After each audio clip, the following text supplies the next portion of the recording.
first step obviously is learning. It's sort of how you do it in school. You learn and then you get tested on the concepts, you get tested on the material. And so the first step right here is to learn, right? And so we're gonna watch Kadenox and we're gonna learn how he does it. And this is actually a West player. He got second place in a cash cup a while back, and I think we should learn how he does it. And I think Shadow Flops might be in the meta here, but I'm not entirely sure. But just from what I've seen in this player, he's actually really good. He's actually a rather underrated player. Not a lot of people know about him. And I think the biggest thing that we can learn is very simple solo cash cup fundamentals, right? Understanding how to place really well in endgame when you have decent loot going into it, because a lot of people know how to play endgame to some extent, right? But then they don't know how to close out the game and get like a top 2 finish, right? They'll get like 11th place with a really good loadout and really good loot, which obviously is a problem. Like, that's not what you should be placing. If you have max mats and a launch pad, you should be literally getting top 3 because you have all the tools to do it. Yeah, so he lands Orchard. He's conned by 2 people. I'm sure he scouted this as he usually does. He lands main, which is probably the best building to land at to start. But all this I don't think is that important. We can sort of analyze this stuff, but I think the biggest focus that we should have is endgame. We'll go through this anyways, but like I think we can really go in depth in endgame, because I think that's where a lot of people struggle with, right? Let's see. Yeah, so he's sneaking up, crouch walks. Obviously the beam is very obvious. Like, this is how you should approach every fight. Like, you should try to get like some initial damage and then take that to momentum, like take that momentum to push forward. Because now you have a beam. This guy has a problem, right? You're pushing him, he has to fight you while having to heal at the same time, which is obviously not ideal, right? So Kadenox is gonna push. This guy gets 2 minis off. Actually just gets 1 mini off. So I just want to break this down. This fight, obviously, it's not a lot of mats, right? So it all comes down to angles. I mean, before this fight even starts, the first thing that Kadenox is doing right is the fact that he has a healthy amount of wood. Like, he actually has 300 to 400 wood. A lot of people go into fights with like 10-15 builds and then ask themselves why they lost. Clearly a mistake. Not gonna work, right? Here he goes into it with a decent amount of mats, and that's already a head start, right? Also, he doesn't have full shield, but he's not gonna greed it that far. Otherwise, this guy could leave with half his POI's loot. Opening small edits in general is very helpful. If you open big wide edits, you probably not have a peak at all. So you likes to open windows. Getting hit is not ideal. Gonna pop minis. So I want you to understand that, like, when he gets hit, he slows down. You don't need to continue to push, right? You don't actually have HP advantage right here. Decent trade, gets hit really hard actually. So okay, so I mean, it's very obvious what he should have done here. This instance was not a good edit, right? This is why he gets hit. In this case, you should have actually made a window edit, right? It would have been much better. So pay attention to where he is, right? He's standing right here. If you make a window edit and move a little bit more to the left, this guy cannot see you at all. Like, imagine where the window would be. If you see my mouse, the window is going to be literally right here, right? So like how, but then Kadenox POV, you could see the player perfectly if you made a window, but Sperox cannot see Kadenox. So this is perfect, right? You need to actually make a correct edit in this case. This is why it's so simple. Like, a lot of people make wrong edits and then completely get punished for it in the fights, but then it's so easy to just change your decision and make a different edit instead, right? That's not a like mechanical like obstacle you have to overcome. It's simply a change in decision making, right? And decision making is one of the most important things that you have to learn in Fortnite, and usually in any esport that's the case. But like, edit choices are one of the easiest ones to change, right? It's not some complicated end game concept. It's not some complicated mid game rotate. It's quite literally, hey, I'm going to select these tiles instead of these tiles. So edit selections is actually one of the things that you can improve that has a lot of impact on your gameplay and your result, but actually ends up, you know, being the easiest one to improve. So I think that's where everyone should start. It's start by making the correct edit, right? So it freezes it a little bit, but I think Kadenox gets the kill. He does, and we are chilling. So I mean, he does make a lot of mistakes in that fight as to why he gets hit. So I mean, let's go back a little bit and look at every instance where he gets hit, and I'll show you exactly why he gets hit. So we saw one, right, where he should have made the window edit, but there's reasons why he gets hit on the other ones as well. So first off, this approach isn't ideal. This is not good. Why? Because first of all, he can edit while you're dropping down and placing the ramp. That's fine. You can also cone you, which is not good, right? So you should do what's called diagonal box fighting. You should approach it from this angle instead, where the camera is. On this tile is the best, right? So then you can smack this wall, or you can smack the left wall. Your choice, doesn't really matter, right? But just approach it from the diagonal. That way you have an extra piece, and then it's going to be a lot faster. You don't have a significant Kadenox does not have that big of an HP advantage to justify like playing a little bit more sloppy and justify playing a little bit more forward and more aggressive. Like, this angle would be good if the Sparrow is like 10 HP, right? Because then Sparrow wouldn't even risk editing. But since Sparrow is actually pretty similar HP to Kadenox, Not that good of an angle at all. I don't like that at all. I don't think this is a good choice. So here, he actually, this is actually a vulnerability. I'm not even kidding. Not even kidding. So look, let's go back to where we were. So watch this. When he places this cone and edits, look how long he spends where he doesn't have a gun in his hand. Do you see that? So if this edit came right away, K-Nox actually gets hit right away, right? Like, I want you to see this. This is very small detail, but actually matters a lot. You want to have your gun up time a lot. Like, you need to have your gun out a lot, right? Make sure you're not standing there in front of an enemy edit where you don't have your gun out. So he opens this and then he's like spamming something. Obviously probably like a ramp, but if Sparrow actually stands in the front half of the box, this doesn't matter. The ramp does not matter. Okay, so not ideal. He opens this, but what if Sparrow actually places a wall? Like, this is not ideal. I don't think this is the way to approach the fight. Instead of doing this, he could have, you know, immediately placed the wall, open door or open top right, and then go after the floor, right? Or from this angle, you can actually smack this wall right here, right? There's safer angles to approach the fight, and this is the main reason why K-Nox is actually taking unnecessary amounts of damage. Right, so Sparrow gets that surprise hit. It doesn't hit for that much. So that angle I'm not so concerned about. But here, this is the big one, right? This is the one we talked about, where he gets a really big hit for no reason, when K-Nox has all the power in the world to actually stop it. So I don't think this fight was well played at all, honestly.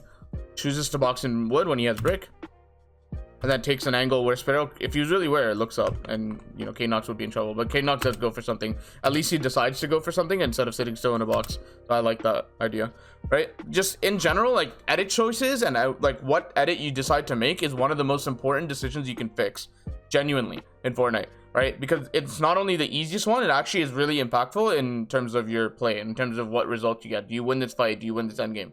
Right? It all comes down to you, like what edit choices you actually make. And where you're positioned, right? But I mean, if we just want to talk straight up like early and mid game fights, it really is edit choices for the most part. If you want to go more advanced, there are other things, but if you want to go for the easiest thing that you can fix, like right now today, it would be edit selection, and making sure that you're making the correct edits in each scenario. And obviously there's hundreds of different scenarios, but you can simplify them. You can make sure, like, you know, there's only like 10, for example, and then if you really write them down or note them down and then really figure out, hey, I should be making this edit in this situation, you're gonna learn a lot about peaks and how the game works in terms of perspective, in terms of peaks and angles. He beams him for 120, right? Continues to spray as he's approaching the player because he doesn't want this player to heal, and then doesn't give this guy height for free, or tries to, right? Like, tries to fight for height, because if this guy has height, this guy could continuously go up without any sort of contest from K-Nox. So it's really awkward. So you need to aggress this guy. You need to kill him right now. You do not let him get a single mini off, right? Because this HP advantage is huge. If you jump in right now and have half decent aim, you should win this fight. And I actually like that K-Nox is jumping in. So the correct play here is exactly what K-Nox is doing. He's pickaxing once, then placing the ramp to not give away the fact that he's going to jump in. If you place the ramp first and then double swing, this guy could actually make a play in reaction to that, because your intentions are very obvious. But in this case, he swings once, and then in between the swings, because he wants to swing one more time to break the wall, in between the swings he places the ramp to set himself up, tries to jump in. Unfortunately, this ramp comes in and stops him. However, he 50-50s because it's justifiable to do so in this case, right? Not only do we see a P90 or an AR, right? Because that means you're not going to get one pumped. There's also just a huge HP advantage on K-Nox. Okay, so far he's keying in the first game, right? So like the second fight was actually really good. And I want you to understand, right? A lot of people are scared to jump in because of the whole, like, you're going to get one pumped, right? You have to understand the chances of people having a gold pump, at least in this meta in this season, is very, very low. So you can actually bank on that chance. Just because something's a 1% outcome doesn't mean you should be scared of it, right? Like, you should actually take the 99% chance play. Like, if you're gonna, like, if this guy doesn't have a gold pump and I jump in with this much of an HP advantage, I win. Let's do that, right? Like, that's more than fine. Do not let the people that told you, like, oh, you're gonna get one pump, don't 50-50, because that's like a staple rule in Fortnite. When you first learn Fortnite, that's what everyone tells you, like, don't 50-50, don't 50-50. The truth is 50-50s are actually justifiable in certain scenarios, and HP advantage is how you dictate that, right? It's how you tell which scenarios are actually good to 50-50 in. And I think biggest reason why 50-50s are practical, are very, very practical and actually encouraged by me, is because you want to end the fight quickly. In a BR context, in like a battle royale scenario, ending fights quickly is very important, because if you don't do that, not only are you wasting an unnecessary amount of mats, you're also wasting a lot of time where you could be doing other things like farming metal, or you know, avoid getting third party by someone else that's walking by. So these fights need to be quick and decisive, otherwise they're not actually helping your game out in any sense, right? You're getting the 1 point, but then now your game is scuffed. So is that really worth it? No, it wasn't, right? So Cadennox walks past, notices this guy, doesn't have info on this guy's HP, so from Cadennox's perspective, you should actually just assume that this guy's 200 HP, right? Which is fine. Tries to go for the play. That guy, we just heard his pump shot, right? When he went for this wall and placed it, we heard Rafa's fun shot. So then, in this case, it's actually justifiable to 50-50 because of the fact that Cadennox will have the pump ready. Very simple concept. I talked about a lot in my videos, but I think it's really important that Cadennox actually goes for this in this case. So he's getting sprayed, doesn't actually get hit, so it doesn't matter. Has to go for some damage back with the scar, doesn't happen. Pretty much even fight right now, right? So I think the main reason why Cadennox is pretty confident to take this fight is because it's game 1. You wouldn't want to take this fight in any other game because of the fact that, like, these guys will be a lot better, right? And then, you know, you see the third party on the hill. This is not ideal. These guys probably gonna third party you. There's other people in the area. It's a pretty small zone, like a second zone. So if this was like game 2, game 3, game 4, you wouldn't want to do this, right? Because there's no advantage. It's not, this fight's gonna take longer because of the fact that you don't have an advantage. You don't have a beam, right? And it's gonna take a long time. But in this case, right, because it's game 1, that's your reasoning, this is fine. I think that's okay. Goes for the cone. Yeah, tries to go for like a small edit. That's nice. Playing this slowly, right? You don't want to lose HP unnecessarily because that's going to severely slow down how fast this fight takes. So this guy's playing rather defensively. I would actually argue that it might be too long. Like, first of all, I actually don't even like the way he's playing this.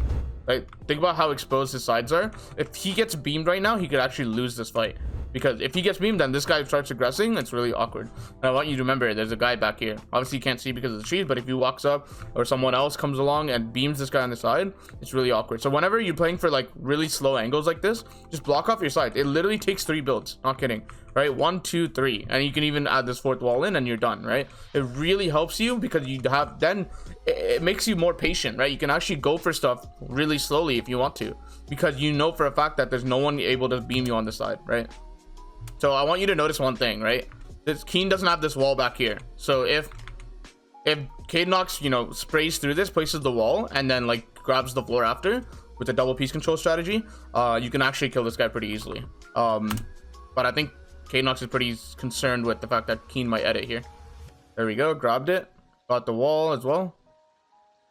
Gonna go forward. HP advantage. You should totally continue. It's okay if he wants to go for a safer angle on the side because it's not that big of an HP advantage, but should totally continue here, right? All right, big HP advantage. Let's get in there, right? We got to get in now. At least make sure that this guy doesn't pop any heals for free. Perfect. You hit him for 60, he hits you for 30. On top of the previous HP advantage. So like, yeah, let's get in. See how Cadennox jumps in right now? It's very important that the time in between your hit, which got you the HP advantage, and you jumping in is very minimal, right? Because you don't want this guy, like, you have to understand, these are human beings you're facing, right? They're not robots. These are human beings. So when you hit them, they get nervous. They genuinely get nervous and they get scared. They get antsy. They get, you know, a little panicky in their play. They're gonna be shaky on their aim. So if you just jump, if you pounce right after your HP advantage and you try to jump in, they will be scared, right? And they'll actually be more concerned about running away than actually shooting you back in most cases, right? So that's a little bit of like psychology for you, right? So this hit now immediately, right? Look how small that time is. Cadennox immediately jumps in and does a really good job of pressuring this guy. That's the biggest thing that a lot of people lack in Fortnite, which is pressure, right? You have to put a lot of pressure on the opponent when you're winning the fight. Otherwise, they're gonna heal up and reset the fight entirely, which is not good. Okay. So obviously, Cadennox understands this is a bad angle, right? Because of the fact that there's a peanut butter. It's a bad angle, so why take it, right? He swings once and then immediately jumps up. But even that I don't like, right? Because it's exploitable if Keen actually, you know, reacts fast enough. But in this case, it works out. I just think a better angle would be to go after the side. Now, what you're sacrificing for going for a different angle is some time. So I totally understand going for some non-optimal plays in the trade-off for, you know, faster aggression. Does that make sense? Because if I were to go on the left wall here, that's all the way in the back, it would take longer for me to do that, which means Keen might get a mini off or 2 minis off and then completely reset the fight. But in this case, it makes a lot of sense to just go for the closest wall and, you know, still be a little bit careful because it is a right hand peek for Keen if he edits it like this, right? So it is a little awkward and also a danger being coned. So he jumps up immediately, floors, and then as soon as you hear the shotgun shot right here, edits back down because Keen's shotgun is no longer ready. He just shot, right? And now it's easy. It doesn't even matter that Keen cones him, and like, who cares? This is exactly what Kane Knox wants, right? Kane Knox would love to 50-50 right now, and dead. And even this is what I really want you guys to understand. This, like, this is the reason why it's good macro to play around HP advantages in fights, like, really heavily, because even if Kane Knox misses his shot here, he just pulls out AR, shoots him twice, and wins the fight. That's good decision making. Your macro is so good that it works out, right? And this is like, I call this like fighting macro, right? Like, it's just like the ideas of pushing off of HP advantage and playing off of good angles. Let's see. I really think he should start playing a little bit slowly, right? And I think he will. I think he will start playing a little bit slowly here. He doesn't just take fights willy-nilly. Like, you have to understand, at this point in the game, it's pretty advantageous to just chill, because there's a lot of people. It's a small zone, right? So like, any fight you take is probably going to be third partied. I think at this stage of the game you can start slowing down. So like, first game, if you want a key, it's not just W key, W key, W key. It's really just W key the free fights and then slow down towards the end, because you have what you need, right? It doesn't mean don't W key the whole game. By all means, W key like at some points in the game and play it smart, right? Just like K-Nox did. But really make sure that you're not, you know, just continuously W keying and losing track of time, because a lot of people try to W key in third and fourth zone, and it is possible. It's just less situations are actually, you know, doable, if that makes sense. Okay, so biggest thing that I want you guys to understand that a lot of people are misplaying in solos, right, is if you have either a really good AR or, more importantly, a lot of AR ammo, especially in solos, you should be spamming that, right? And trying to look for third parties, because, you know, just spraying, let's say K-Nox just sprays Spark. That actually does nothing, and honestly, in most scenarios, you're never going to be killing him. Instead, K-Nox goes for an angle where he can third party for someone, right? If you're third partying someone, they have to be, you know, wary of the person they're fighting, right? And you, who's spamming AR into them, in this case, you are, right? I think that's really important that you look for third parties, because those are the high chance kills that you can find. If you just go after a box like Spark here, you're never killing him. Don't empty your AR ammo into this guy, because that's actually not going to do anything. You should actually go for someone else instead, right? And I think that's what's going to be helpful. See? So like, he gets tagged a little bit, but like, this kill is because Max Ruko is fighting him. So, you know, the guy who just died has to pick between Max Ruko and K-Nox, and that's why this kill is a good kill to go for, right? So I don't like the fact that he's not blocking off his sides. He should totally be fully aware of the angles that he can get shot from. He is losing a decent amount of shield, but that's fine, because he has the siphon in front of him and also a pretty large amount of shield, right? He's probably choosing to either pad this or pepper this in. I think pepper would be fine, but you could pad this. It really is up to you, but I think pads are better used from first moving. So it really depends. I don't know how free this rotate is, because he hasn't actually looked once. So this is the thing that I would love to see. He needs to look, right? He's starting to look. Still pretty exposed here. I don't know. I don't think. Oh, it's free drop. Okay, so he's gonna grab the drop pad and then use the other pad in first moving. I don't think he should greed for the other one. That's too far back zone, and you're gonna bring a lot of attention to yourself. So yeah, it doesn't greed for the second pad. That's very important. You already have two. Like, do you really need the third one? No, you don't. Right? So he gets in. This is fine. Max here, because this guy's getting fought, right? This is exactly what I was talking about earlier, right? Like, look for those third parties. They actually help a lot, right? And it's good angles to go for, because the guy has to choose between fighting you and fighting the other guy, and he's not just gonna look for a counter shot on you because he's distracted, right? They're very much distracted. There's no doubt in my mind he should pad this. I like this play. I actually like this play a lot. But clearly this guy's editing for a long time, right? K-Nox actually needs it. Like, he doesn't need that many mats, but like, he is missing a little bit, so he could totally gain from this kill. And the confidence to go for, actually, yeah, he's pretty healthy on mats, but I just think it's a free kill if you're really confident in your aim, right? So clearly you can tell this guy's fully tunnel vision on the other guy with the AR. And I want you to, this is very micro dependent, right? This decision that he makes is very micro dependent. So it's completely up to you if you want to go for something like this. But you have to make sure your aim is reliable enough to actually go for this. This is the only way you can go for this. Otherwise you shouldn't at all, right? Reloading, jumps in, and dead, right? Like, hits the 130 at that point, like, it's pretty free. And I think the best thing you could really do is, you know, not fully tunnel on the weakness that you have, but like improve it to an acceptable degree. Make sure it's not holding you back. Do not fully pivot your playstyle so that if you're a really good fragger and now suddenly you become an IGL, there's no need for that, right? Just have a good understanding of the game and sufficient understanding of the game and you'll be fine. So, okay, he pads once.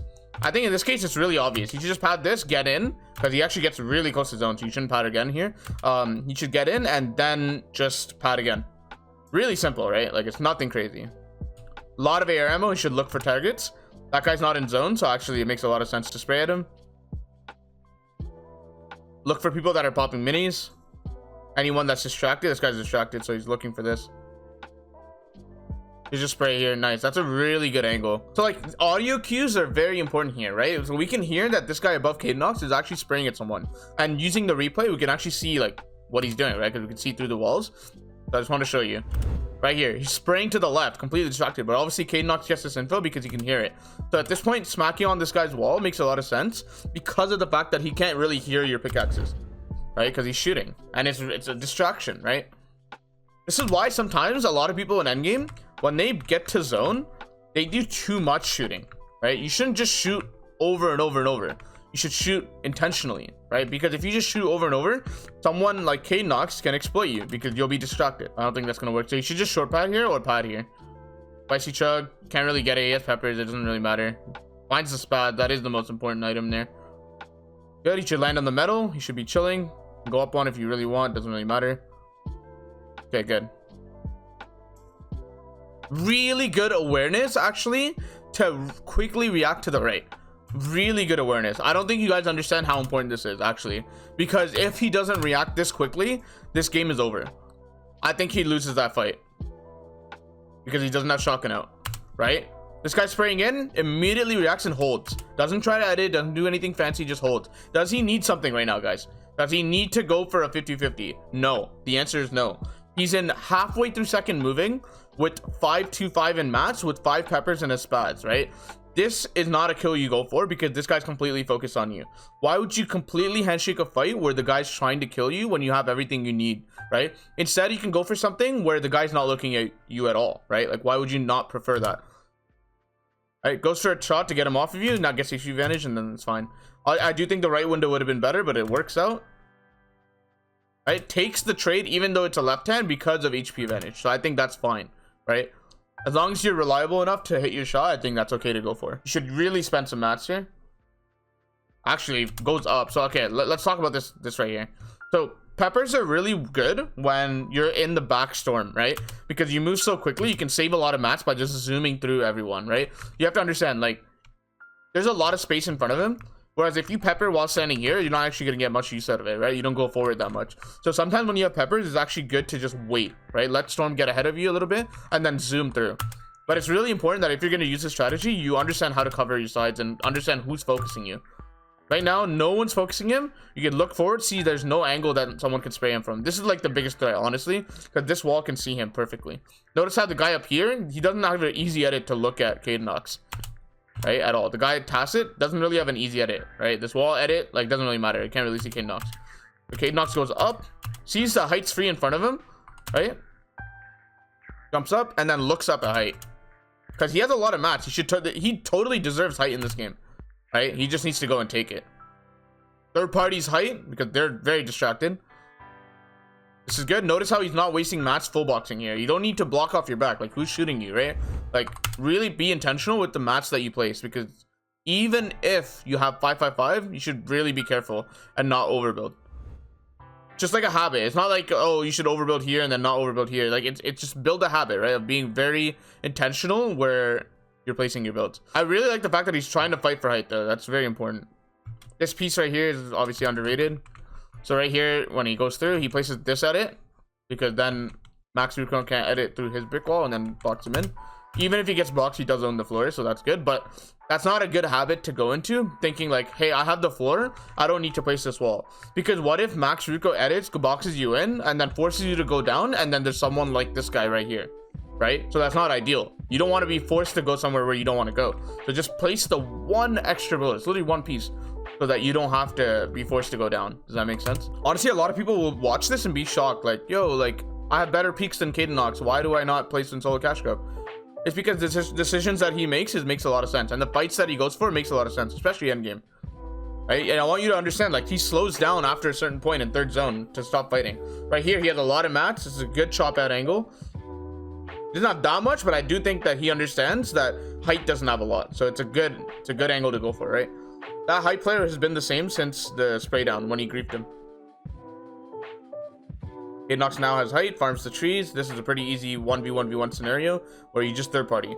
But here, I would actually play a little bit aggressive to make sure that those guys don't kill each other without you interfering. You want to have some interference there so that you can third party them. Otherwise, they can kill each other. The guy's going to be max HP, and then you're going to have a 1v1, a very fair 1v1 for no reason when you could have third partied it. And then gets these 2 kills and it's over. Okay, so that's pretty good, right? I actually like the way he plays endgame. It's really, really solid. Really solid. Makes a lot of sense. Every decision you make in endgame makes a lot of sense, right? Nothing is crazy absurd, in my personal opinion.